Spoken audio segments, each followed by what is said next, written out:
অপেক্ষা না করে বেরিয়ে পড়ে রৌনক। ইদানিং চিত্রলেখার থেকে দূরে থাকতেই মন চাই না তার। লাবিবকে ওখানে রেখেই বেরিয়ে পড়ে রৌনক। আজকাল সে খুব বেশি হাসি খুশি থাকছে। এই রৌনককে দেখতেও ভালো লাগছে লাবিবের।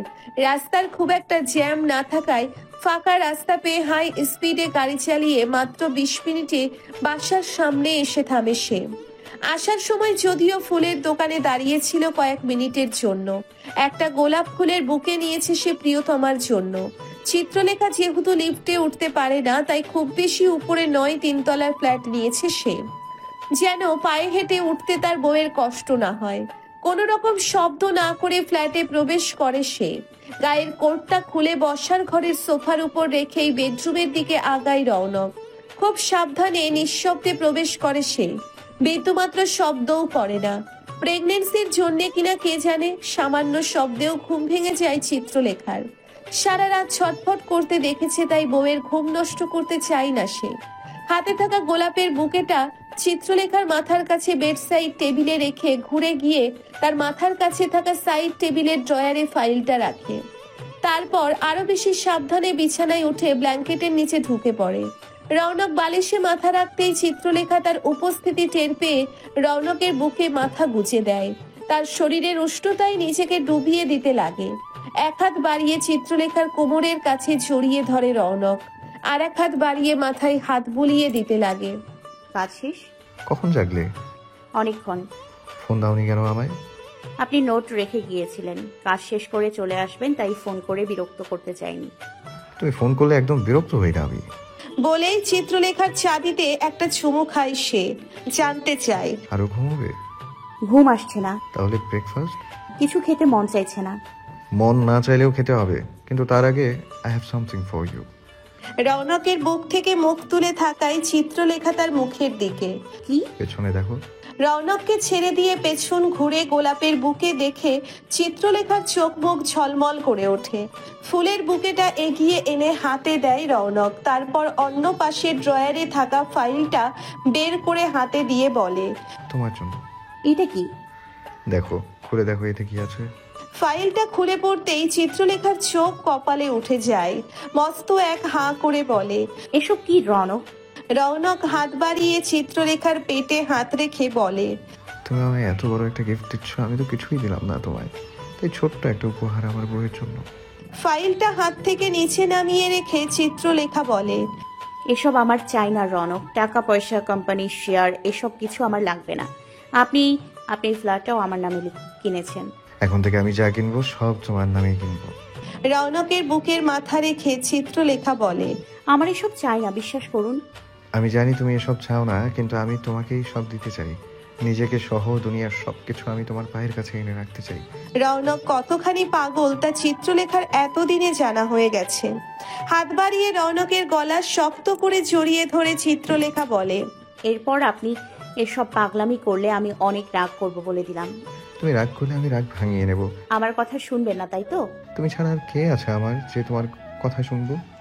চিত্রলেখা আর কথা বাড়ায় না। তার সব কথার জবাব আছে রৌনকের কাছে। প্রসঙ্গ বদলাতে বলে, আমার ক্ষুধা লেগেছে। ওকে, আবার হাতে স্পেশাল ব্রেকফাস্টটা বানিয়ে দিচ্ছি এক্ষুনি। চিত্রলেখাকে পাছা কোলে নিয়েই বেডরুম থেকে বেরিয়ে যায় রৌনক। ইদানিং তার প্রতিদিন সকালের এটাই রুটিন। বউকে পাশে বসিয়ে নিচু হাতে বউ বাচ্চার জন্য নাস্তা বানায় সে। Healthy breakfast. আমি চা খাবো। একদম না, only juice for you. Please 1 cup. No please. No please. আচ্ছা, আধা কাপ। নো আচ্ছা, 2 চামচ। No. Please please please. Dilara Zaman নিজের রুমে মোবাইল ফোনে কিছু একটা দেখছিলেন। এমন সময় জাহানারার আগমনে ফোন থেকে দৃষ্টি তুলে তাকান। কাছাকাছি এগিয়ে এসে জাহানারা জিজ্ঞেস করেন, নাস্তা দিয়ে দেই? হ্যাঁ, দিয়ে দে, আমি আসছি। জাহানারা বেরিয়ে যাবার জন্যে দরজার দিকে কদম বাড়ালে দিলারা জামান পেছনে ডেকে বলেন, তোকে আমার একটা কাজ করে দিতে হবে। কি কাজ? তুই রৌনকের বাসায় গিয়ে থাকবি এখন থেকে। ওখানে কি হচ্ছে না হচ্ছে প্রতি মুহূর্তের খবর দিবি আমায়। দিলারা জামানের কথা শুনে এক মুহূর্তের জন্য চুপ করে থাকেন জাহানারা। তাকে চুপ করে থাকতে দেখে দিলারা জামান জিজ্ঞেস করেন, কিরে চুপ করে আছিস কেন? দাঁড়িয়ে না থেকে যা, তৈরি হয়ে নে। আমার নাস্তা হয়ে গেলেই চলে যাস। ড্রাইভার নামিয়ে দিয়ে আসবে তোকে। আর শোন, ওই মেয়েটার উপর পুরোপুরি নজর রাখবি। কি করে, কি খায়, কোথায় যায়, কখন সে আসে, এভরি সিঙ্গেল ডিটেলস সহ চাই আমার। দিলারা জামানের সব কথা শুনে জাহানারা আরো কয়েক মুহূর্ত চুপ করে থাকার পর বলেন, আমি ওই বাসায় যাব না। মানে? অনেক বছর আগে তোমরা আমাকে এই বাড়িতে নিয়ে এসে বলেছিলে আজ থেকে এই বাড়ির সব দায় দায়িত্ব আমার। আমিও সেদিন মনে মনে সংকল্প করেছিলাম মৃত্যু পর্যন্ত এই দায়িত্ব আমি মন দিয়ে পালন করব। তাই এই বাড়ি ছেড়ে আমি কোথাও যাব না। এই কাজ আমাকে দিয়ে হবে না, আমি পারবো না। জাহানারার কথা শুনে হাসেন দিলারা জামান। খানিক হেসে কণ্ঠে তাচ্ছিল্য নিয়ে বলেন, বলে না পর পরেই থাকে, পর কখনো আপন হয় না। তোকে তোর পরিবারের মানুষেরা যখন জায়গা দেয়নি, তখন এই আমি দিলারা জামান তোকে আমার বাড়িতে জায়গা দিয়েছি, আমার সংসারে জায়গা দিয়েছি, তিনবেলা ভালো খাবার দিয়েছি, পরনের দামি পোশাক দিয়েছি, এমনকি থাকার জন্য ঘরও দিয়েছি। কখনো শুনেছিস চাকর বাকরদের থাকার জন্য বেডরুম দেওয়া হয়? কিন্তু তোকে আমি সব দিয়েছি। আর আজ সেই তুই আমাকেই না করছিস? আমারটা খেয়ে আমারটা পরে এখন আমাকে দাঁত কেলাচ্ছিস? উন্মাদ কুকুরের মতো আজ এক্ষুনি এই মুহূর্তে তুই আমার বাড়ি থেকে বেরিয়ে যাবি। যেমন এক কাপড়ে এসেছিলি ঠিক সেই রকম এক কাপড়ে বেরিয়ে যাবি। পয়সা ছুলে তোর মতো চাকরের অভাব হবে না আমার। তোকে তোর সব দায়িত্ব থেকে ছুটি দিলাম আমি। এক্ষুনি বেরিয়ে যা তুই আমার বাড়ি থেকে, মুক্ত করে দিলাম তোকে আমি। জাহানারা দিলারা জামানের একটা কথারও জবাব দেয় না। জামানের এটা সত্যি, যখন কেউ তাকে জায়গা দেয়নি ঠিকই সেই মুহূর্তে শরাফত জামান ও দিলারা জামান তাদের বাড়িতে সংসারে তাকে জায়গা দিয়েছিলেন। তার মতো পরিচয়হীনকে আপন করে নিয়েছিলেন। জাহানারাও কম করেননি। এই বাড়িতে আসার পর নিজেকে ভুলে গিয়ে এই পরিবার, সংসার, রাদিন, রৌনক এদের পেছনে নিজেকে, নিজের সমগ্র জীবন উৎসর্গ করেছেন। এতে বিন্দুমাত্র আফসোস নেই জাহানারার। রাদিন ও রৌনককে সবসময় নিজের সন্তানের মতো জেনেছে সে, ভালোবেসেছে নিজের সন্তান মনে করেই। বিশেষ করে রৌনক, ছোটবেলা থেকেই রৌনকের কাছ থেকে যে পরিমাণ সম্মান, ভালোবাসা সে পেয়েছে, জেনে শুনে সেই রৌনকের জীবনে নিজের কারণে কোনো বিপদ হতে দিতে পারবে না। দিলারা জামানের কথা মেনে নিলে তাকে জেনে শুনে একটা অন্যায় করা লাগতো, যা সে করতে চায় না। এর চাইতে এটাই ভালো হয়েছে দিলারা জামান নিজেই তাকে মুক্ত করে দিয়েছে। এখন আর তার রৌনক চিত্রলেখার কাছে যেতে কোনো বাধা নেই, বরং এই সময়টাই সে গিয়ে চিত্রলেখার কাছে থাকলে, ওর খেয়াল রাখলে রৌনকটা নিশ্চিত হবে। এই বিষয়ে আগেই রৌনকের সাথে কথা হয়েছে তার। তাই এখন আর এই বাড়ি ছেড়ে যেতে কোনো আপত্তি নেই জাহানারার, বরং খুশি মনে হাসি মুখেই যেতে পারছেন। পুরনো দায়িত্ব থেকে ছুটি মিলেছে, তাই নতুন দায়িত্ব নিতে আর কোনো বাধা বা কোনো সংকোচ নেই। এতেই যেন ভালো হয়েছে। রৌনক তার মাকে সবচাইতে ভালো জানে। দিলারা জামান এমন একজন মানুষ যার জন্য আভিজাত্য, বংশ পরিচয়, ধন সম্পদ সবকিছুর ঊর্ধ্বে। এসব মানুষেরা দিন শেষে একাই রয়ে যায়, তবু তারা আভিজাত্যের অহংকারের পাহাড় থেকে নামতে রাজি নয়। নিঃসঙ্গতাই এদের শেষ সঙ্গী। যেমন দিলারা জামান সব হারিয়ে নিঃস্ব হয়েও নিজের আভিজাত্যের অহংকার ছাড়তে নারাজ, তাই নিঃসঙ্গতাই এখন তার একমাত্র সম্বল। বাকি সব হারিয়েছেন তিনি। কিচেনের ঠিক মাঝামাঝি থাকা কাউন্টার টপের উপর বসে আছে চিত্রলেখা। তার হাতে এক গ্লাস অরেঞ্জ জুস, যা রৌনক নিজে ফ্রেশ কমলা দিয়ে খানিকক্ষণ আগেই বানিয়েছে। চিত্রলেখাকে জুস খেতে দিয়ে সে ব্যস্ত হয়েছে বউয়ের জন্যে হেলদি ফ্রেশ স্যান্ডউইচ বানাতে। জুসে একটা চুমুক দিয়ে চিত্রলেখা বলে, এত চিনি দেয় কেউ? পেছন ঘুরে এক পলক চিত্রলেখাকে দেখে আবারও স্যান্ডউইচ বানাতে মন দিয়ে রৌনক বলে, ইদানিং দেখছি মিষ্টি জিনিস সহ্য করতে পারছো না, ঘটনা কি? মিষ্টি খেলে বমি পায়। এর চাইতে আপনার ওই কালো কফির টেস্ট ভালো। চিত্রলেখার মুখে ব্ল্যাক কফির নাম শুনে স্টোভ বন্ধ করে পুরোপুরি পেছন ঘুরে তাকায় সে।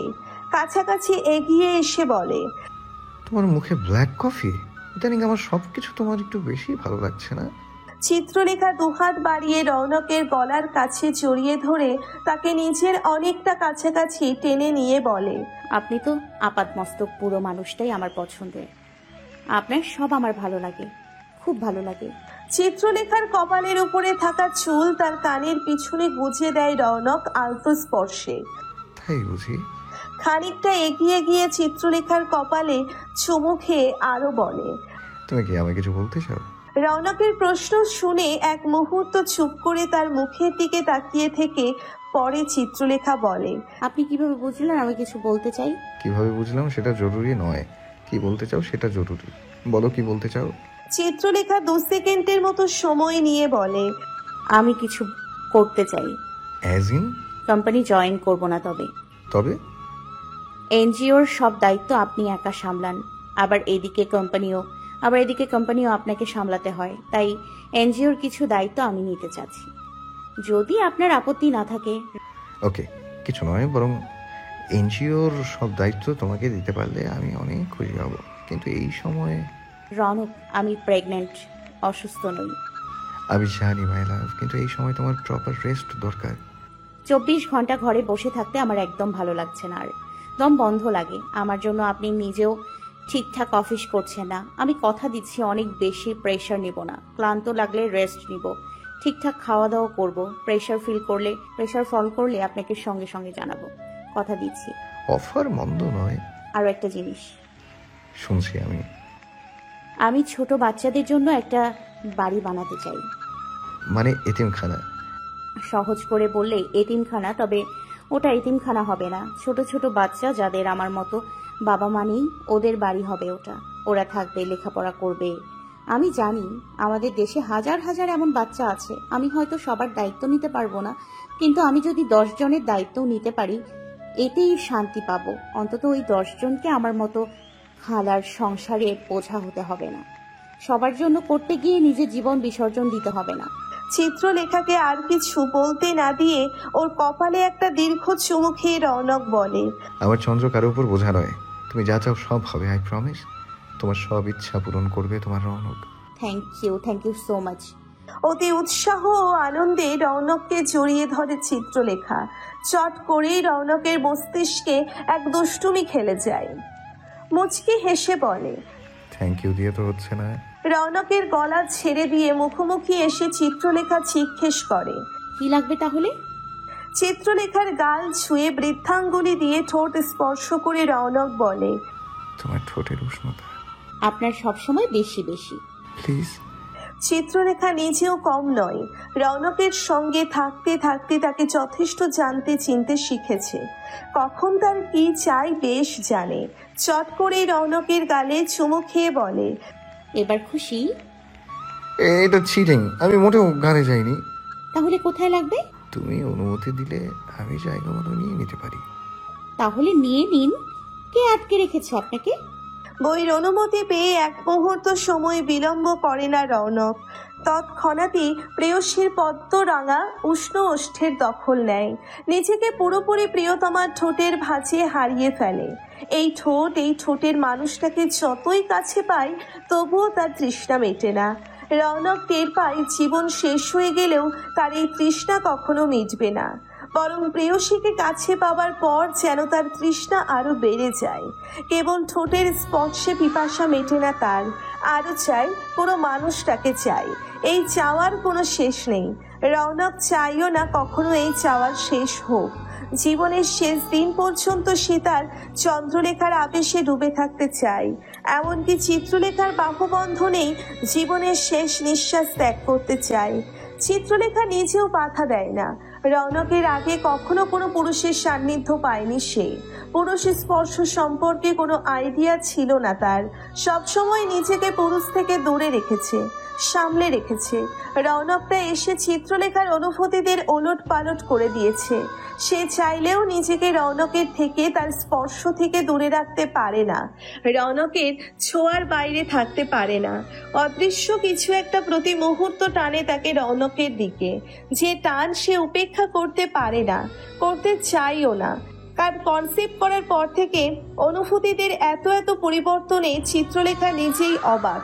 সারাক্ষণ নিজেকে রৌনকের স্পর্শের চাদরে ঢেকে রাখতে মন চায়। নিজের এমন আমূল পরিবর্তনে চিত্রলেখা নিজেই বিস্মিত। বেরিয়ে যাবার জন্যে সবেই তৈরি হয়েছে চারু। 10টায় ওর কোচিং। আজ ঘুম ভাঙতে দেরি হওয়ায় এখনই 9:45 বেজে গেছে। নির্ঘাত দেরি হয়ে যাবে ওর পৌঁছতে।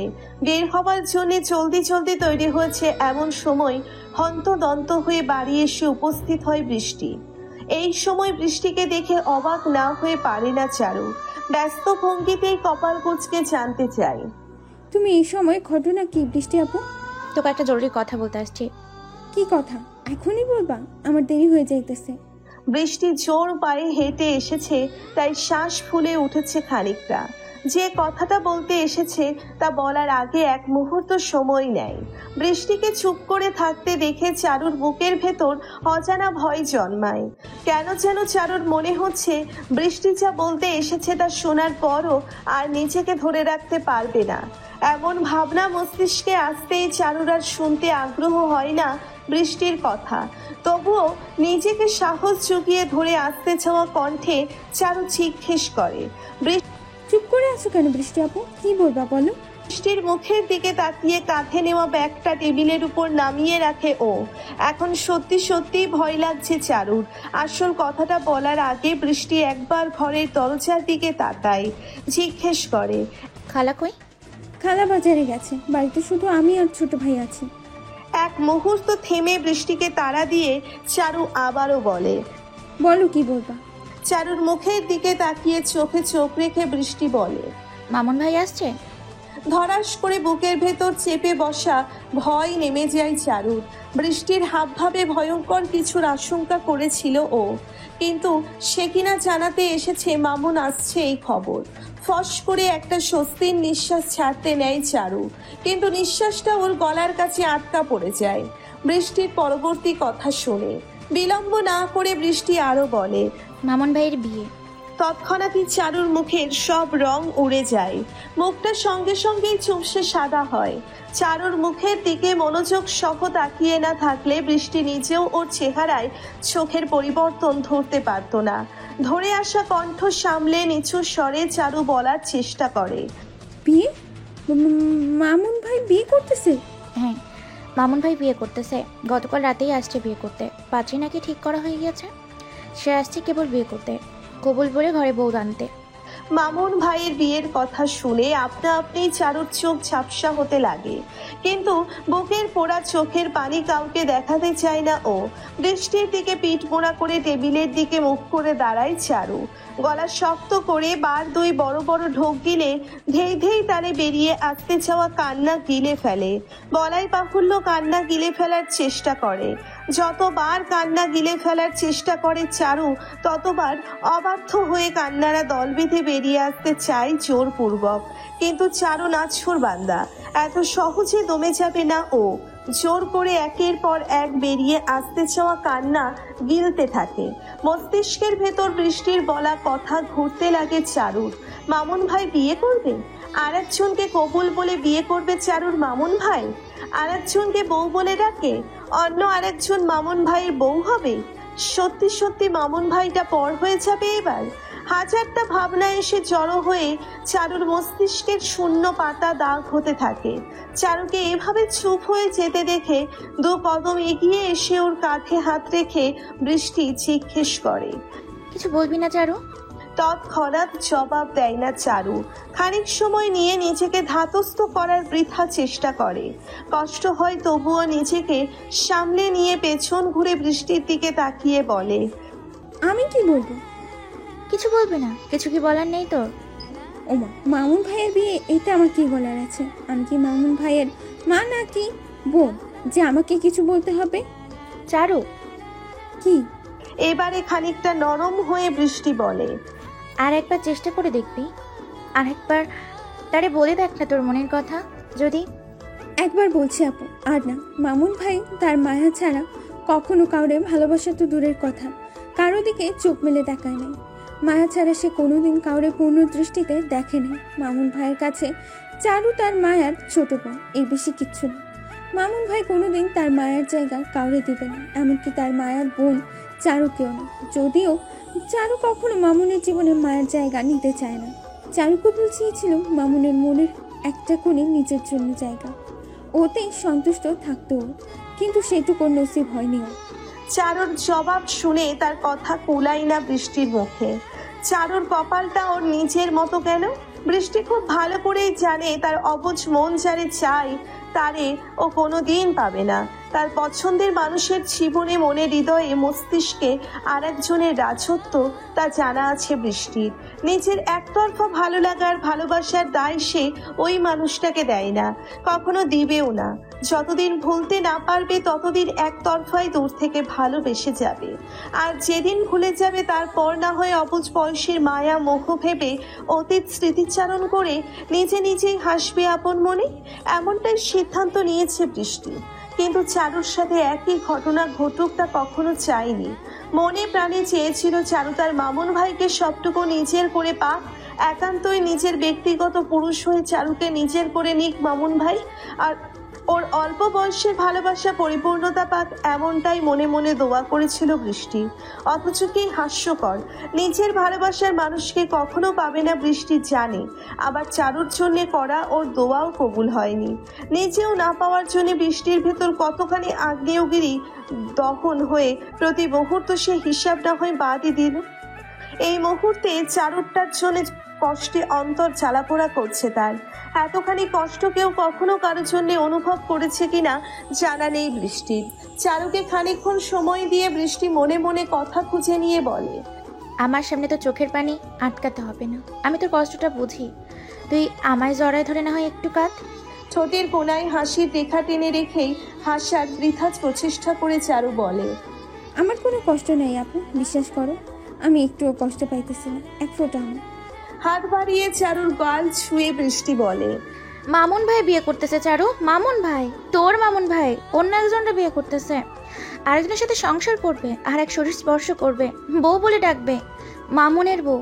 আর তুই আমায় বিশ্বাস করতে বলতেছিস তোর কষ্ট হইতেছে না? এটা কি আদৌ সম্ভব? তোর মামুন ভাই মৃত্যু পর্যন্ত আরেকজনের হয়ে যাবে, তোর কষ্ট হইতেছে না? এই কথা তুই নিজেই বুঝতে পারলেও আমি বিশ্বাস করি না। বৃষ্টির কথা শুনে সামান্য হাসে চারু। ওর হাসি দেখে অবাক না হয়ে পারে না বৃষ্টি।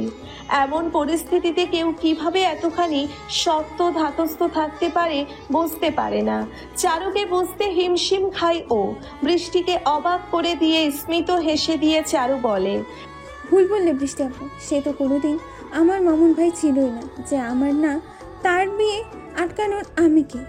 তাকে হারানোর কষ্ট পাওয়ার আমি কে? যারা পাইলামই না তারে হারাই কিভাবে বলো তো?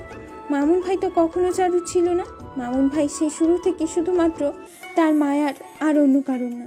মায়ার মামুন, যে মায়া কোনোদিন তারে ভালোবাসা তো দূরের কথা, কোনোদিন মায়া ভরার দৃষ্টি নিয়েও তার দিকে তাকায় না। তবুও মামুন ভাই সেই মায়ারই চাইছে, কেবল নিজের সবটুকু অনুভূতি দিয়ে চাইছে। যতভাবে একটা মানুষকে চাওয়া যায় স্বভাবেই মামুন ভাই শুধু তার মায়েরই চাইছে। মামুন ভাই তো কোনোদিন চারু ছিল না, আর যে মানুষটা আমার না, তারে আমি কোন অধিকারে আটকাই বলো তো? আমার তো কোনো অধিকার নেই তারে আটকানো, তার সামনে গিয়ে দাঁড়ানো। আমি না হয় তারে না পেয়ে ভালোবাসার কাঙাল হয়ে থাকবো, তবুও তার কাছে ভালোবাসা ভিক্ষা চাইতে পারবো না আপু, কোনোদিন পারবো না। একবার চেষ্টা করে মুখ থুবড়ে পড়ার পর হুঁশ হয়েছে আমার। সে যদি আবার আমাকে ফিরায় দেয় সেটা আমি হয়তো সইতে পারবো না। তার প্রত্যাখ্যানের চাইতে এই ভালো আমি কোনোদিন তার দুয়ারে গিয়ে দাঁড়াবো না। তার দরজায় কড়া নেড়ে কোনোদিন বলবো না, মামুন ভাই আমার একটু ভালোবাসার ভিক্ষা দিবেন। কারণ আমি জানি সে কোনোদিন দয়া করেও আমায় ভালোবাসবে না, ভিক্ষাও হিসেবে না। তাই আমি কোনোদিন তার দুয়ারে গিয়ে দাঁড়াবো না, ভালোবাসার কাঙাল হব, তবুও তার কাছে ভালোবাসার ভিক্ষা চাইবো না। এতে যদি আমাকে আজীবন ভালোবাসার কাঙাল হয়ে জীবন কাটাতে হয় তাহলে তাই সই। আমার লাগবে না ভালোবাসা। সবাই ভালোবাসা পাইতে দুনিয়ায় আসে না, সবাই কাঙ্ক্ষিত ভালোবাসা পায়ও না। সবাই সব পেয়ে গেলে বেঁচে থাকাটা আর খুব বেশি আকাঙ্ক্ষিত লাগে না। অপূর্ণতাই বরং জীবনকে বেঁচে থাকতে বেশি আগ্রহ করে তোলে। আমি না হয় আমার কাঙ্ক্ষিত মানুষের ভালোবাসা না পেয়ে কোনো এক নিষিদ্ধ আশায় বুক বেঁধে জীবন উপভোগ করব, আগ্রহ নিয়ে বেঁচে থাকবো। এই হবে আমার বেঁচে থাকার মূল মন্ত্র, প্রধান কারণ। চারু, এক মুহূর্ত চারুর মুখের দিকে তাকিয়ে থেকে অবাক লাগে বৃষ্টির। এক ফোঁটা জলও নেই ওর চোখের পাতায়। না কাঁদলে যে চারু আরো বেশি কষ্ট পাবে তা বুঝতে পারছে বৃষ্টি, তাই ওকে কাঁদানোর চেষ্টা করে আবারও জানতে চাই ওর কাছে। সত্যি করে আমায় বল, একটুও কষ্ট লাগতেছে না তোর মামুন ভাইয়ের বিয়ের কথা শুনে? বুকের ভেতরটা কামড়াইতেছে না সামান্য? বুক ফেটে হাওমা করে কান্না পাচ্ছে না তোর একটুও না? আমার কষ্ট লাগবে কি মামুন ভাই তার মায়েরে ভুলে আমারে ভালোবাসবে? তার জীবনে ঠাঁই দিবে আমায়? নিজেকে কি সে আমার ভালোবাসার কাছে ছুপে দিবে? চারুর প্রশ্নের কোনো জবাব দিতে পারে না বৃষ্টি। মেকি হেসে টেবিলে রাখা ব্যাগটা পুনরায় কাঁধে তুলে নিয়ে চারু বলে, আমার দেরি হয়ে যাচ্ছে, আমি বের হই। বৃষ্টিকে আর কিছু বলার সুযোগ না দিয়ে বেরিয়ে পড়ে চারু। হন্তদন্ত হয়ে চারুর বেরিয়ে যাবার দিকে কেবল বৃষ্টি একা নয়, পাশের ঘরের দরজায় দাঁড়িয়ে থাকা চয়নও বোনের যাওয়ার পথের দিকে তাকিয়ে রয় অবাক চাহনি দিয়ে। চয়নের জানা ছিল না ওর ছোট বোনটা মনের দিক থেকে এত মজবুত, এত শক্ত। বোনের কষ্ট গাথা শুনে আফসোস করবে না, বোনের মনোবল দেখে খুশি হবে, সিদ্ধান্ত নিতে হিমশিম লাগে চয়নের। তাই এই মুহূর্তে সে আফসোসও করে না, আবার মন খুলে খুশিও হয় না। সময় নেয়, বোনকেও সময় দেয়। চারু দ্রুত কদম বাড়িয়ে বেরিয়ে যায়। ওখানে দাঁড়িয়ে থাকলে হয়তো এক কথায় দুই কথায় কখন বৃষ্টির সামনে কেঁদে ফেলতো ঠিক নেই। ওর ভেতরের তুফান আর কেউ টের না পেলেও ও নিজে তো ঠিকই টের পাচ্ছে।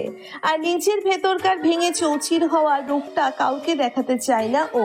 অনেক কষ্টে নিজেকে বুঝিয়েছে, নিজেকে একটা মিথ্যে বলাইয়ের আবরণে ঢেকেছে। চারু চায় না কেউ ওর ভেতরকার ঝড় তুফান সামান্যও টের পাক। কষ্ট দেখালে মানুষ সহানুভূতি দেখায়, চারু কারো সহানুভূতি চাই না। তাই ওর ভেতরে মামুন ভাইয়ের জন্যে শিকড় গজানো ভালোবাসার খবর ও কাউকে কখনো জানতে দিবে না, কোনো দিন না। ভুল করে একদিন মামুনের কাছে নিজের অনুভূতিদের অস্তিত্ব জানিয়েছিল, আর সেই খবর শুনে মামুনের দৃষ্টিতে নিজের জন্যে সহানুভূতি, অসহায়ত্ব, খারাপ লাগা ছাড়া কিছুই দেখতে পায়নি চারু। কিন্তু এসব কিছুইও মামুনের দৃষ্টিতে নিজের জন্য দেখতে চায় না, আর যা ও চায় তা কখনো পাবে না। তাই আর কখনো কাউকে নিজের অনুভূতিদের খবরও জানতে দিবে না, এমনকি নিজের মায়ের মতো বড় বোন চিত্রলেখাকেও নয়। চারু নিজে কষ্ট পেতে রাজি আছে, তবে আপুকে কষ্ট পেতে দিবে না। অনেক অনেক কষ্টের পর ওর বড় বোনের জীবনে সুখ পাখিটা ধরা দিয়েছে আপন হয়ে। বোনের সুখে নজর দিতে চায় না চারু, কোনো কিছুর জন্যেই চারু চিত্রলেখাকে দায়ী করে না। মামুনকে চারুর ভালোবাসাটা যেমন ওর নিজের হাতে ছিল না, তেমনি চিত্রলেখা কখনো মামুনকে ভালোবাসেনি, বাঁচতে পারেনি, সেই দায়ও চিত্রলেখার নয়। মামুনকে ভালোবেসে চারু এতটুকু বুঝেছে, ভালোবাসা জোর করে হয় না। চাইলেই যেমন কাউকে ভালোবাসার পর ভুলে যাওয়া যায় না, তেমনি চাইলেই জোর করে কাউকে ভালোবাসাও যায় না। এতে চিত্রলেখার কোনো দোষ নেই। তবে ভুলেও যদি চিত্রলেখা জানতে পারে চারু মামুন ভাইকে ভালোবাসে, তাহলে সে নির্ঘাত কষ্ট পাবে। আর জেনে বুঝে বড় বোনকে চারু এই কষ্টটা দিতে চায় না, তাও আবার এমন একটা সময় যখন চিত্রলেখার সুখের চাদরে মরিয়ে আছে। চাই না চিত্রলেখার সুখে বিন্দুমাত্র কমতি হোক। জীবনের এতগুলো বছর মানুষটা সবার জন্য কেবল করেই গেছে, কখনো নিজের কথা ভাবেনি। আজ জীবন তাকে উজাড় করে সুখ দিয়েছে, শান্তি দিয়েছে। আজ চারু বোন হয়ে মায়ের মতো সেই বড় বোনের সুখের কালো সাপ হতে চাই না। সবাইকে কষ্ট দেওয়ার চাইতে চারুর কাছে নিজের ভেতর সব কষ্ট দাফন করে রাখাটাই সহজ সমাধান মনে হয়েছে। এতে ওর হৃদয়ে রক্তক্ষরণ ছাড়া আর কারো কোনো কষ্ট হবে না, কারো কোনো ক্ষতি হবে না। নিজের কষ্টের বিনিময়ে হলেও সবার ভালো চাই চারু, সবার সুখ চাই। নিজের সুখের চাইতে আপন মানুষগুলোকে সুখে দেখাটাই যেন বেশি আনন্দের, বেশি সুখের, তা এখন বেশ বুঝতে পারছে চারু। বুঝতে পারছে কেন চিত্রলেখা নিজের কথা না ভেবে নিজের জন্য না করে সব সময় ওদের জন্য ভেবেছে, ওদের জন্য করেছে, তাই এই মুহূর্তে স্পষ্ট টের পাচ্ছে। চারুদের বাড়ির পাশের 5 তলা বাড়িটাই মামুনদের। প্রতিদিন যতবার এই বাড়ির সামনে দিয়ে যাওয়া হয় চারুর, বাড়িটার 3 তলার বারান্দায় তাকাতে ভুল হয় না ওর। অন্য কিছু ভুলে গেলেও ওই বারান্দায় তাকাতে ভোলে না কখনো। 3 তলার ডান কর্নারের বারান্দাটা মামুনের চারু জানে। খালার সঙ্গে বেশ কয়েকবার যাওয়া হয়েছে ওর মামুনদের বাসায়। কখনো মামুনের শোবার ঘরে প্রবেশ না করলেও ওই ঘরটা যে তার তা চারু অবগত। সেই হিসেবে মোতাবেক কোনার ওই বারান্দাটা মামুনের ঘরের। তাই প্রতিদিন যতবার এখান দিয়ে যাওয়া আসা করা হয় চারুর প্রতিবার ওই বারান্দায় কয়েক মুহূর্তের জন্য হলেও দৃষ্টি রাখেও। তবে আজ বাড়ি থেকে বের হবার সময় বনে বনে সিদ্ধান্ত নিয়েছে আজ আর ও ওই বারান্দায় তাকাবে না। আজ থেকে ও আর মামুন ভাইয়ের আশায় ওই দিকে দৃষ্টি রাখবে না। সুখী হোক মামুন ভাই, তার মায়াকে না পাক, অন্য কাউকে নিয়েই না হয় সুখের জীবন হোক তার। মামুন ভাই সুখে থাকলে দূর থেকে তার সুখ দেখেই খুশি হবে চারু। ভালোবাসলেই ভালোবাসার মানুষকে পেতে হবে, ভালোবাসার বিনিময়ে ভালোবাসার মানুষের ভালোবাসা পেতে হবে, এমন কোনো শর্ত নেই ভালোবাসায়। ভালোবাসা বরাবরই শর্তহীন, নিঃস্বার্থ।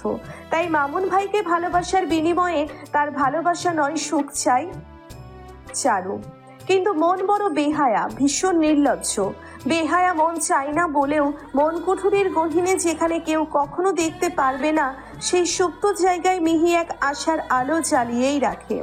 পাওয়ার আশাকে পুরোপুরি নিভে যেতে দেয় না। গলা ফাটিয়ে চিৎকার করে নিজেকে সহ সবাইকে আশা ছেড়ে দিয়েছি বলেও সবার আড়ালে এমনকি নিজের অবচেতনে একটা সুপ্ত আশার আলো জ্বালিয়েই রাখে বেহায়া মনটা। সেই আশার আলো জ্বালিয়ে রাখতে গিয়ে নির্লজ্জ হতেও আপত্তি নেই বেহায়া মনের। মামুনদের বাড়ি অতিক্রম করে দাঁড়িয়ে পড়ে চারু।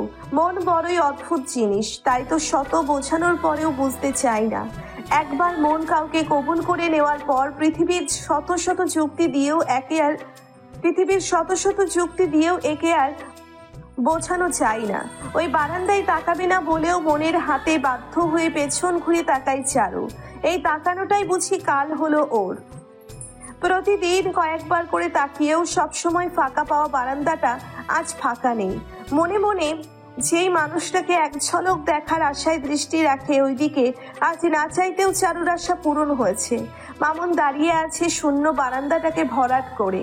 এই দৃশ্য আজ দেখতে চায়নি চারু। এতদিন মানুষটার এক ঝলক দেখার জন্যে মনে মনে শতবার দোয়া করেছে, আর আজ চাই না বলে দোয়া করার পরেও না চাইতেও পাওয়া পূরণ হয়েছে ওর। বারান্দায় চোখ পড়তেই চারু দেখতে পায় মামুনও চারুর দিকেই তাকিয়েছিল। এক মুহূর্তের জন্যেও মামুনের দৃষ্টির নড়চড় হয়নি। চারুর শক্ত ওই চাহনি থেকে নিজের দৃষ্টি সরাতে পারেনি সে। চেষ্টা করেও চারুর অবাধ্য অনুভূতিপূর্ণ নিষ্পাপ ওই নয়ন থেকে নিজের দৃষ্টি সরাতে সক্ষম হয়নি মামুন। কখনো কখনো কাউকে সারা জীবন দেখেও চোখের পিপাসা মেটে না, আবার কখনো এক নজর দেখেও বুকের ভেতর জমে থাকা শত জনমের পিপাসা মিটিয়ে নেওয়া যায়। চারু এই মুহূর্তে সেই কাজটাই করছে। এই কয়েক মুহূর্তের দেখায় ভালোবাসার মানুষকে, তার মামুন ভাইকে এক জীবন দেখার পিপাসা মিটিয়ে নেওয়ার চেষ্টা করছে। কারণ আজকের পর আর কখনো দেখবে না সে এই মানুষটাকে। মামুনকে শেষবারের মতো মন ভরে দেখে নেওয়ার চেষ্টা করে পেছন ঘুরে দাঁড়ায়। চারু জানে ও ঘন্টার পর ঘন্টা তাকিয়ে থাকলেও ওর মামুন ভাইকে দেখার পিপাসা মিটবে না, বরং প্রতি মুহূর্তে এই পিপাসা বাড়তেই থাকবে। তাই বাধ্য হয়ে জোর করেই নিজের দৃষ্টি সরিয়ে নেয় ও। মামুনকে পেছনে কোলে ওদিকে পাত্তা না দিয়ে হাত বাড়িয়ে গালের পানি মুছে নেয় ও। আর পেছন ফিরে তাকাবে না মিথ্যে সংকল্প করে সামনের দিকে কদম বাড়ায়। পেছনে 3 তলার বারান্দায় দাঁড়িয়ে থাকা মামুন চলে যাওয়া চারুর দিকেই তাকিয়ে রয় স্থির নয়নে।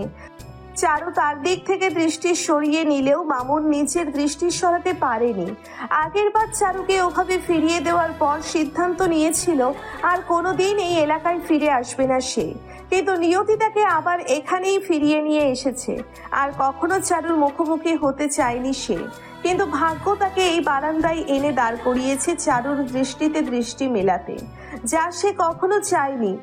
সামনাসামনি না দেখলেও 3 বার বারান্দায় দাঁড়িয়ে পেছন থেকে দেখেও মামুন বুঝতে পারে চারু হাত বাড়িয়ে নিজের গাল বেয়ে পড়া পানি মুছে নিল। যে নোনাচলের কারণ সে। ভেঙে চুরমার হওয়া মেয়েটা কি সুন্দর নিজেকে শক্ত আবরণে মুড়িয়ে রেখেছে। চারুর শক্ত মুখ দেখে ওর ভেতরের ভাঙচুর ঠিক টের পেয়েছে মামুন। কিন্তু কেন? সে কেন টের পেল? তার কি চারুর মুখ দেখে মন পড়তে পারা উচিত? এটা যে অনুচিত, অন্যায়। চারুকে সে পড়তে চায় না, বুঝতে চাই, ওর অনুভূতিদের চিনতে চায় না। জেনে বুঝে একটা ভুল কাজ সে করতে চায় না, আর কখনো করবেও না। চারু বলে গেলেও মামুন ওর যাওয়ার পথের দিকেই তাকিয়ে থাকে। বড় করে একটা নিঃশ্বাস ছেড়ে মামুন নিজের সাথেই বলে, এমন কইরা আমার দিকে তাকাইও না চারু। প্রতিটা মুহূর্ত আমার চোখে আমি নিজের জন্য এই চাহিনি খুঁজে বেড়াইছি, কিন্তু কোনো দিন ভুলেও তোমার চোখে নিজের জন্য এই অনুভূতি দেখতে চাই না। তুমি এই চাহনি নিয়ে আমার দিকে তাকাইও না চারু, তোমার দোহাই লাগে। আমি আর নিঃস্ব হইতে চাই না। তোমারে দেওয়ার মতো কিছু নাই আমার। আমি তোমার যোগ্য না, অযোগ্য। আমার দিকে তুমি ওই দৃষ্টি নিয়ে আর কোনোদিন তাকাইও না। তাই আমি নিজেও কোনোদিন নিজেরে মাপ করতে পারুম না। তুমি অনেক ভালো থাকো, অনেক সুখে থাকো। তোমরা দুনিয়ায় সব সুখে সুখী হও তুমি, আমি দোয়া করি। এতদিনের সম্পর্কে অগণিতবার দেখা হয়েছে রিপা আর লিখনের, কিন্তু একটা ঘটনা যা এর আগে কখনো ঘটেনি তাদের মাঝে, তা হচ্ছে ঝগড়া। টুকটাক তর্ক হলেও কখনো বড় ধরনের কোনো ঝগড়া হয়নি যাকে কেন্দ্র করে দুজনের কথা বলা বন্ধ হয়েছে। বরং সব সময় মনে করেছে কখনো যদি সিরিয়াস ঝগড়া হয়ও সেটা রিপার দিক থেকেই বাড়াবাড়ি রকমের হবে। রিপাই হয়তো কথা বলা বন্ধ রাখবে, এমনকি দেখাও করবে না লিখনের সাথে রাগ অভিমান করে। কিন্তু যা হয়েছে তা ভাবনার পুরোপুরি বিপরীত। রিপা নয়, বরং লিখন রাগ করে কথা বলেনি, তাও পুরো 1 সপ্তাহ। এমনকি রিপার মুখও দেখেনি। তবে যা হয়েছে তা হয়ে গেছে। ঘটনা যাই ঘটে থাকুক, এতে দুজনের একজনেরও কোনো প্রত্যক্ষ দোষ নেই। রিপা যেমন লিখনকে ভালোবাসে বলেই ওকে হারানোর ভয়ে প্রথমেই নিজের বোনের খারাপ কাজের কথা বলতে পারেনি, তেমনি লিখনও ওর মায়ের মতো বড় বোনকে ভালোবাসে বলেই সবটা জানার পর সাময়িক রিয়াক্ট করে ফেলেছে। যদিও লিখনের রিয়াক্টটা ভয়ঙ্কর রকম ছিল, যা রিপা কল্পনাও করেনি। আবার বুঝতে পেরে সে মাফও চেয়েছে। তাই আর ওসব ধরে রাখতে চায় না রিপা, বরং এই ঘটনা থেকে শিক্ষা নিয়ে নিজের সাথেই সংকল্প করেছে এরপর ঘটনা যাই হোক, যত বড়ই হোক না কেন, কখনো লিখনের কাছ থেকে কিছু আড়াল করবে না সে। একে অপরের ভালো ভেবে আড়াল করতে গিয়ে আরো বিপদ বাড়ে। এমন বিপদ রিপার আর চাই না। একবারেই শিক্ষা হয়ে গেছে, যা হবার আর নয়। তবে রিপারও অভিমান হয়েছে খানিকটা, তাই তো সময় নিয়ে তৈরি হচ্ছে সে আজ। লিখনকে ইচ্ছে করে অপেক্ষা করাবে। তাদের সকাল 10টায় ক্যাম্পাসে দেখা করার কথা, কিন্তু রিপা মনে মনে সিদ্ধান্ত নিয়ে ফেলেছে খুব বেশি না হলেও অন্তত 1 ঘন্টা সে লিখনকে অপেক্ষা করাবেই আজ। তার সঙ্গে রাগ করার জন্য এতটুকু শাস্তি সে লিখনকে দিতেই পারে। তাই ইচ্ছে করেই ভোরের দিকে ঘুম ভাঙলেও অন্য দিনের মতো দ্রুত বিছানা ছাড়েনি সে। সময় নিয়ে বিছানায় গড়াগড়ি করেছে। পছন্দের পাকিস্তানি সিরিজের নতুন এপিসোড দেখেছে, যা মন খারাপ থাকায় দেখা হয়নি। লিখন যোগাযোগ বন্ধ রাখায় রিপা এই 1 সপ্তাহ কিছুই করেনি। মন বিষণ্ণতার কাছে সবকিছুই এলোমেলো হয়ে গিয়েছিল রিপার। না ঠিকঠাক খাওয়া দাওয়া করেছে, আর না কারোর সাথে কথা বলেছে। এমনকি কখনো ক্লাস বাদ না দিয়া রিপা ক্লাসেও যায়নি, অথচ সামনেই পরীক্ষা। অসুস্থ থাকলেও রিপা পরীক্ষার আগে গিয়ে ক্লাস বাদ দেওয়ার কথা ভাবতেও পারে না। সেই রিপাই মন ভাঙনের কষ্ট কাউকে দেখাতে চায় না বলে ক্লাস বাদ দিয়ে নিজেকে ঘরবন্দি করে রেখেছে। লিখনের মুখ দেখতে চায় না। কথাটা শোনার পর থেকে রিপার গলা দিয়ে খাবারও নামতে চায়নি।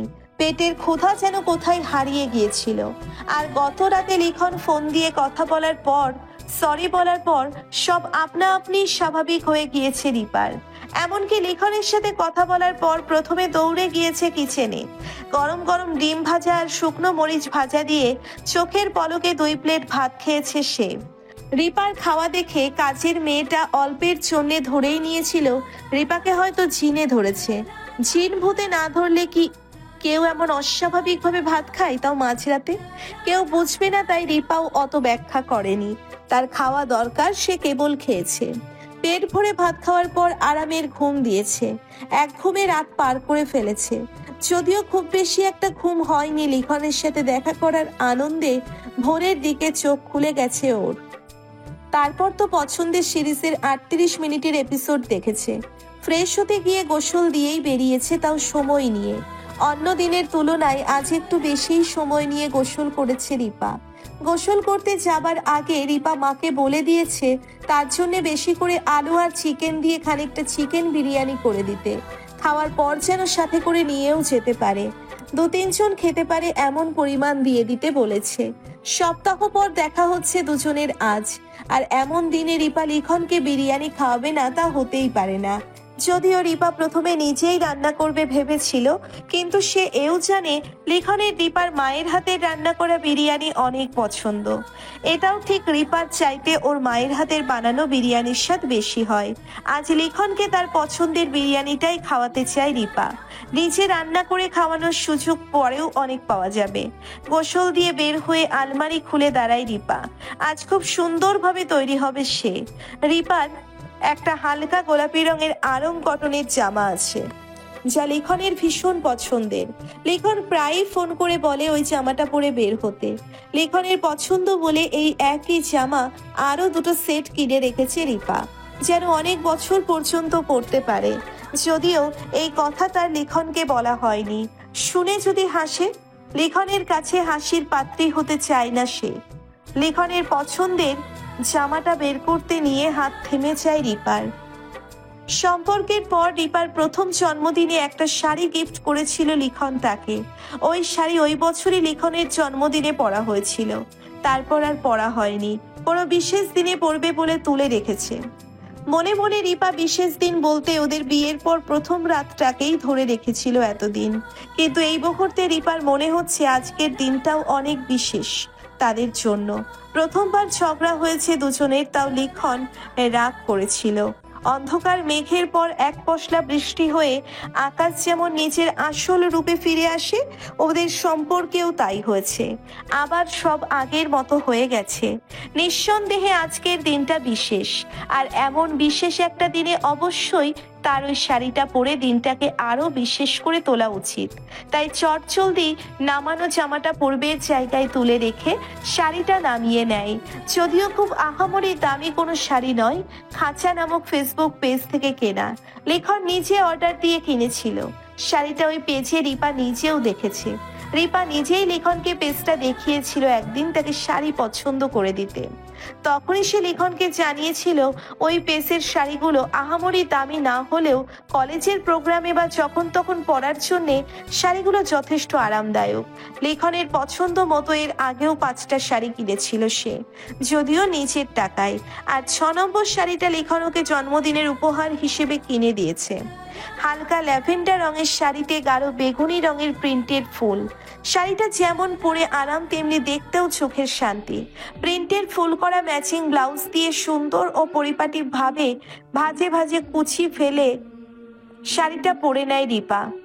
ঘাড়ের উপর একটা হাত খোপা করে নিয়েছে। মনে মনে ভেবে নিয়েছে যাবার সময় পথে রজনীগন্ধার মালা জড়িয়ে নিবে খোপায়। আর মেকআপ বলতে চোখে কাজল, ঠোঁটে হালকা গোলাপি রঙের লিপস্টিক, আর 2 ভ্রুর মাঝে ম্যাচিং ছোট্ট টিপ। ব্যাস, এই যথেষ্ট রিপার তৈরি হতে। আর লিখনও খুব বেশি জাঁকজমকতা পছন্দ করে না। রিপা যদি মুখে কিছু না মাখে, তবুও মুগ্ধ নয়নে তার দিকে তাকিয়ে লিখন বলবে, তোমায় আসমানের চাঁদের চাইতেও বেশি রূপবতী লাগছে রিপা। লিখনটা সবসময় এমন করেই বলে। মনে পড়তেই মনে মনে আনন্দ লাগে রিপার। লজ্জায় গাল লাল হয় কিছুটা। আজও নিশ্চয়ই তাকে দেখে লিখন একই কথা বলবে।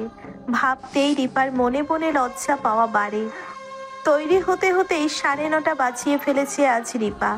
আয়নায় নিজেকে আর এক ঝলক দেখে নিয়ে মায়ের বক্স করে রাখা বিরিয়ানি নিয়ে রিপা যখন বাসা থেকে বের হয় তখন 10টা বেজে 5 মিনিট।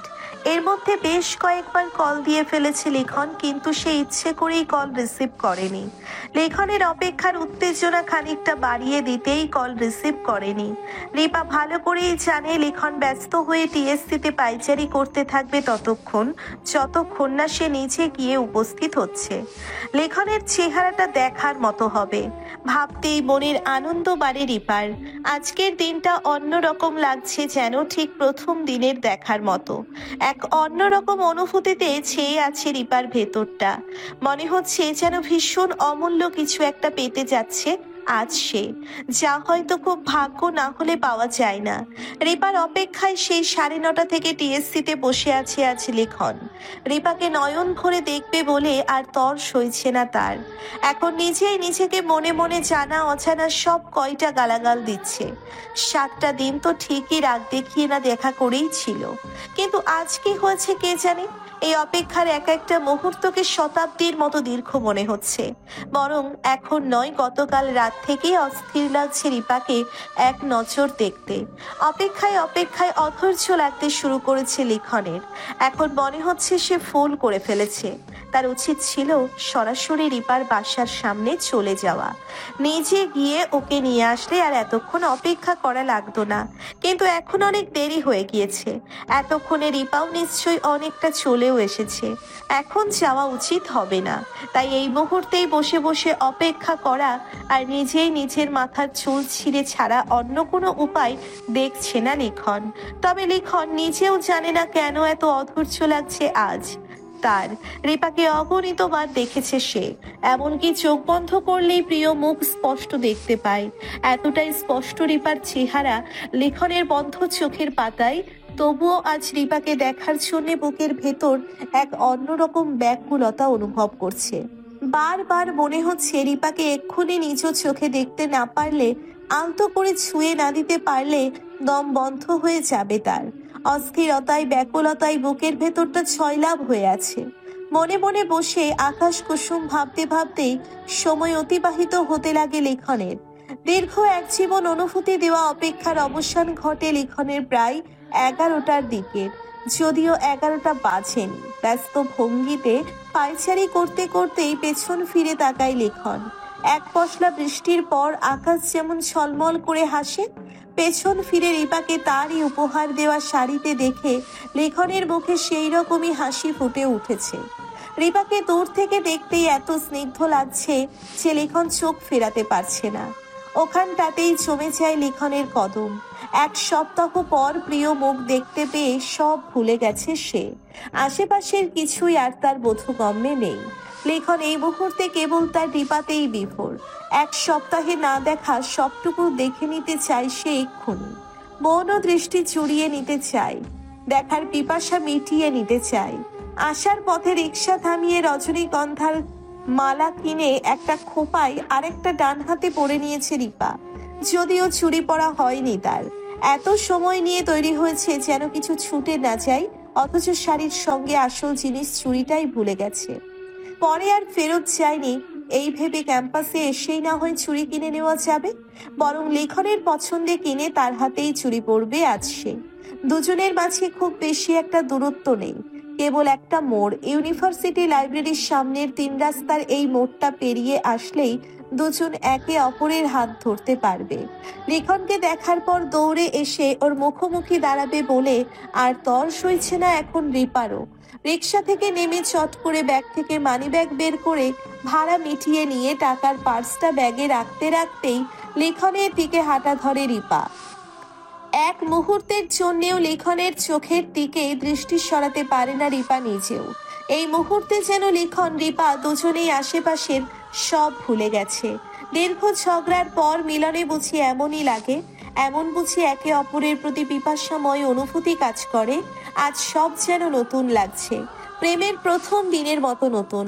দুজনে একে অপরের এতটাই বিভোর যে আশেপাশের মানুষ তো দূরের কথা, গাড়িরও হদিশ নেই দুজনের একজনেরও। যতক্ষণে হদিশ হয় ততক্ষণে রিপা ব্যস্ত রাস্তার মাঝামাঝি এসে দাঁড়িয়েছে। সতর্ক হবার আগেই একটা গাড়ি এসে তাকে ঝড়ের গতিতে ধাক্কা মেরে চলে যায়। ওই গাড়ির ধাক্কায় রিপা গিয়ে ছিটকে গিয়ে পড়ে আর একটা চলন্ত গাড়ির উপর। দ্বিতীয় গাড়ির সাথে আর এক দফা প্রচন্ড ধাক্কা খেয়ে রিপা ছিটকে পড়ে পিচ ঢালা পথে। মুহূর্তের মধ্যে চোখের পলকে লিখনের দৃষ্টির সামনেই তার হাস্য উজ্জ্বল রিপাটা রক্তে মাখামাখি হয়ে মাঝ রাস্তায় ছিটকে পড়ে। আশেপাশের অনেকেই আচমকা ঘটনায় কি করবে বা কি করা উচিত সবই যেন থতমত খেয়ে গেছে। আর লেখন তার মনে হয় নিঃশ্বাসটা গলার কাছে আটকে রয়েছে। এই তো মুহূর্ত আগে হাসতে থাকা লেখনটা মুহূর্তেই যেন পাথরের মূর্তি হয়ে গেছে। এমনটা তো হওয়ার কথা ছিল না। পিচ ঢালার পথে রক্তে মাখামাখি হওয়া রিপার চোখ এখনো খোলা। সেই চোখে সে তার ব্যক্তিগত মানুষটার দিকেই তাকিয়ে আছে এখনো, যেন চোখ বোঝার আগে যতটা সম্ভব মনে ভরে প্রিয় মুখটা দেখে অন্তর তৃপ্ত করে নিতে চায়। যেন রিপা বুঝে গেছে এই দেখাই তাদের শেষ দেখা। রক্তে মাখামাখি হওয়া একটা হাত প্রিয় মানুষটাকে শেষবারের মতো একটু ছুঁয়ে দিতে আঁকড়ে ধরতে বাড়িয়ে দেয় লেখনের দিকে।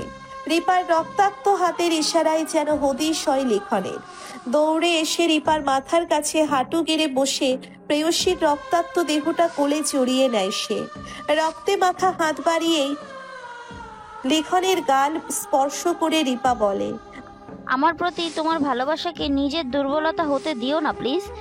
বড় করে এবার নিঃশ্বাস ছেড়ে রিপা আরো বলে, সবসময় যেন রিপা যেখানেই আছে সে তার লিখনকে অনেক অনেক অনেক ভালোবাসে।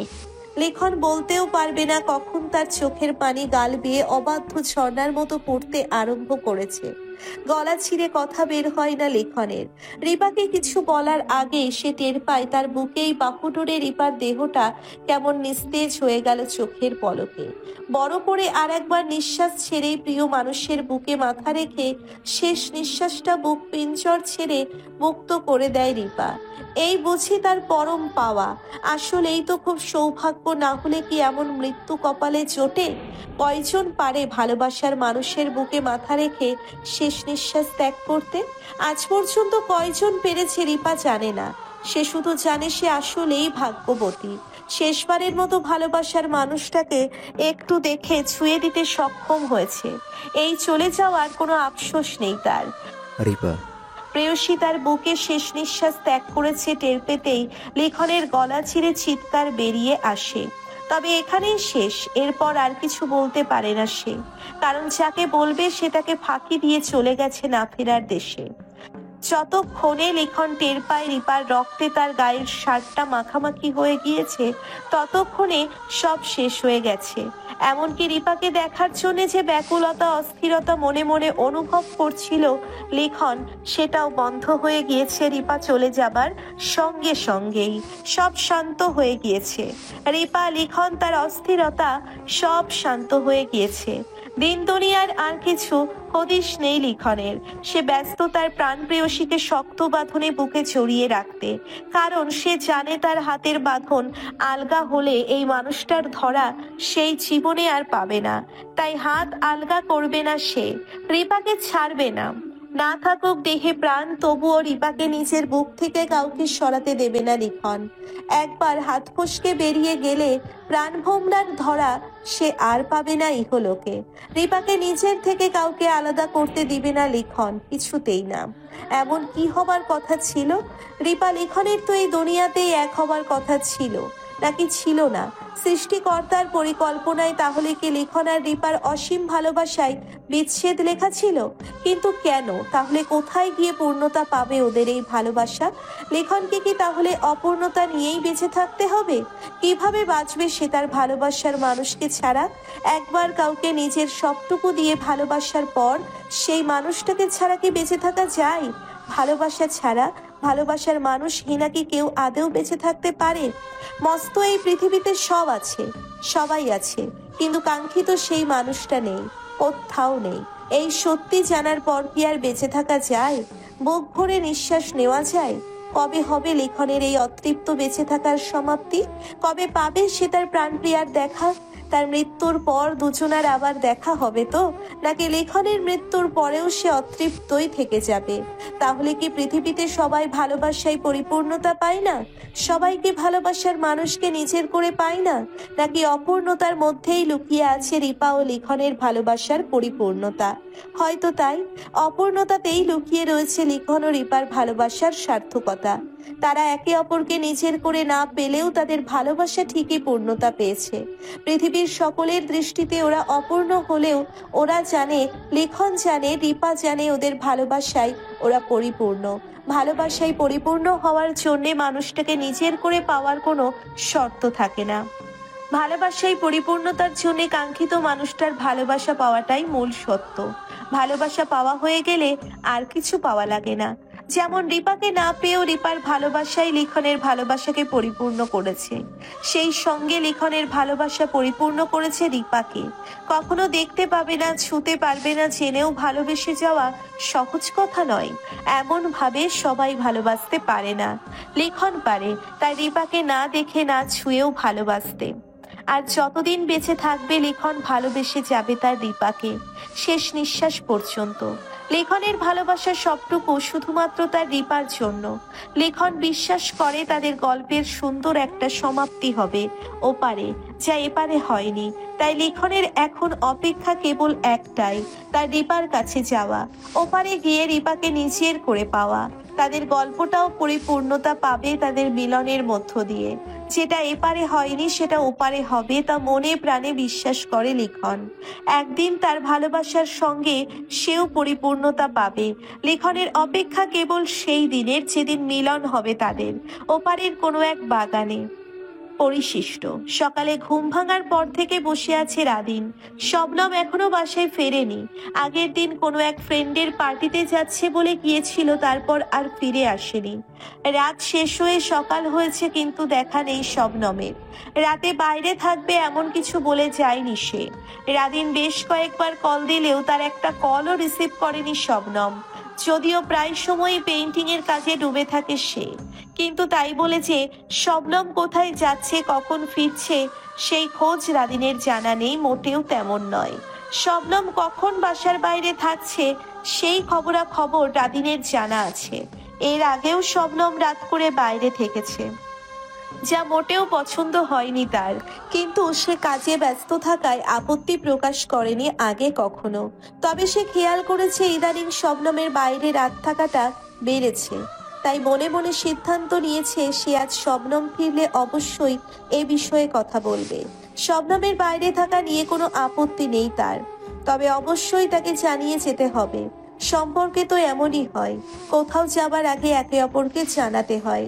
তানিয়া কখনো রাদিনকে না জানিয়ে বাসার বাইরে কোথাও থাকা তো দূরের কথা, যায়নি অবধি। এমনকি অফিস থেকে ফিরতে দেরি হলে সেটাও জানিয়েছে। তানিয়ার ভাবনা মস্তিষ্কে আসতেই মাথা ঝাঁকায় রাদিন। আচমকা শবনমের সাথে তানিয়ার তুলনা করছে কেন সে? এতদিনে তো কখনো এমন হয়নি। হয়নি বললে ভুল হবে, বেশ কয়েকবারই হয়েছে। ইচ্ছেই বা চেতনাই নয়, তবে অবচেতন মনে বেশ কয়েকবার তানিয়ার সাথে শবনমের তুলনা করেছে সে। আর সব তুলনায় বরাবরই তানিয়া জিতে গেছে প্রতিবার। তাই অবচেতন মনেও এই তুলনাটা করতে চায় না সে।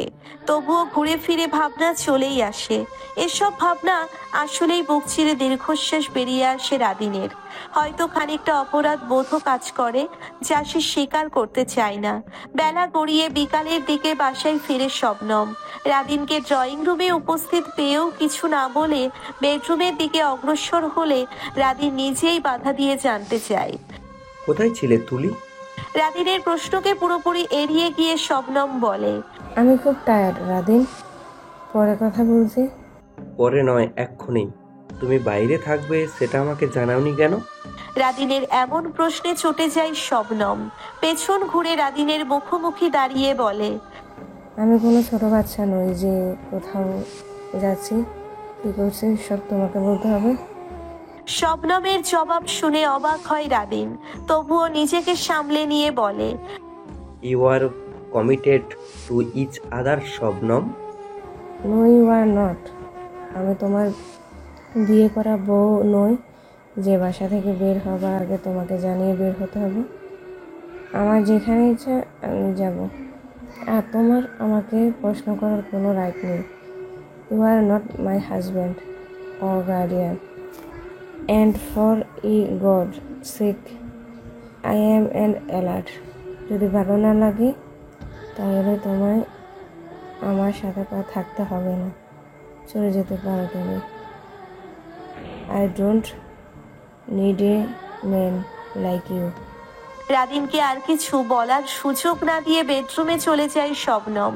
কয়েক মুহূর্ত চুপ করে বসে থাকে রাদিন। শবনম কি বলে গেল তা হজম করার চেষ্টা করে। সব ছেড়ে, সবাইকে ছেড়ে তো এই শবনমের জন্যেই চলে এসেছিল সে, আর আজ সেই মানুষটাই তাকে বলছে চলে যাবার কথা। তাকে তার প্রয়োজন নেই, তাহলে কি শুরু থেকেই সে কেবল প্রয়োজন ছিল? রাদিন যেমন শবনমকে ভালোবাসে, শবনম কি কখনো রাদিনকে ভালোবাসেনি? নাকি তাকে কেবল তানিয়াই ভালোবেসেছে, যাকে সে ছেড়ে এসেছে?